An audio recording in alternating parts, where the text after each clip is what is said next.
Morning, America. Welcome to our Fosak TV USA. Here's the breaking news. Yes, Ukraine invasion. US imposes limited sanctions under pressure to do more. The limits of US and NATO power, unity, and cohesion are being tested by Moscow, whose limited incursion on Monday into separatist pro-Russia regions in Ukraine resulted in much hand-wringing and limited sanctions.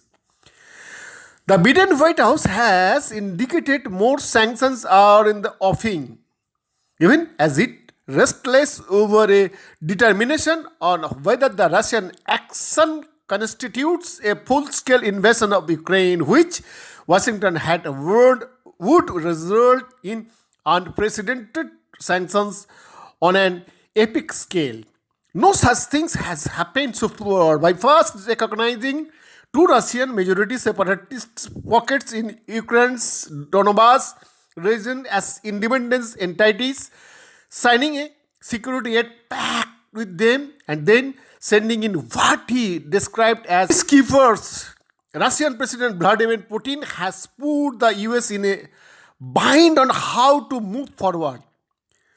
Militarists and hardliners in Washington are pressing for a full-blown punitive sanctions and more, including enhanced military aid to Ukraine, but pragmatists want a more measured, proportionate approach. The dissonance in Washington surfaced during a background briefing within hours of the Russian incursion when a senior administration official told reporters that Russian forces have been present in the Donbas region throughout, and so we are going to be looking very closely at what they do over the coming hours and days. And our response will be measured according again to their actions. Russian troops moving into Donbas would not itself be a new state. Russia has had forces in the Donbas region for the past 8 years. They are apparently now making a decision to do this in a more overt and open way. But this has been the state of affairs in that region, and a big part of why it has been so unstable since 2014, the official said. The remarks appeared to suggest the US is not inclined to unleash the full range of punitive sanctions it had warned it would in case of an invasion. A Russian diplomat had scoffed at the threat, saying Moscow does not give a shit about sanctions, and if anything, it would further strengthen Russia.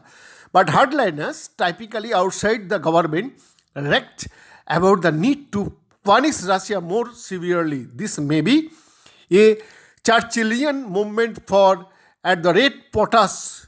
We cannot stand idle by and watch Putin snatch Ukraine, crush its democracy, and thumb his nose at the world, tweeted former Obama advisor David Axelrod, although he cautioned that the sanctions Biden has promised undoubtedly will require sacrifice from Americans too.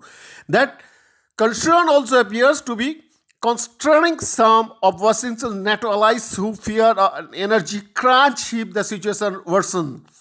The White House said on Monday, soon after the Russian incursion, that President Biden spoke to Ukrainian President Volodymyr Zelensky to reaffirm the commitment of the United States to Ukraine's sovereignty and territorial integrity.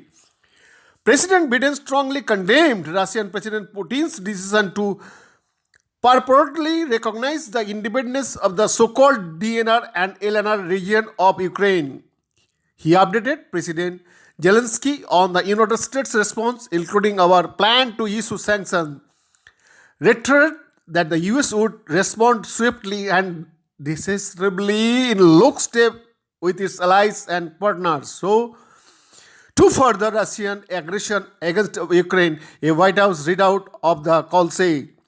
But Zelensky himself appeared stoic about the development, saying there will not be an all-out war against Ukraine, and there will not be a broad escalation from Russia. But if there is, then we will put Ukraine on a war footing, describing Russia's action as a form of legal aggression to create a strong foundation for possible further military escalation in the Russian-backed eastern breakaway region. Zelensky told reporters in Kyiv that Moscow's actions amount to an attack on the sovereignty and territorial integrity of Ukraine, but called for further dialogue between the two states.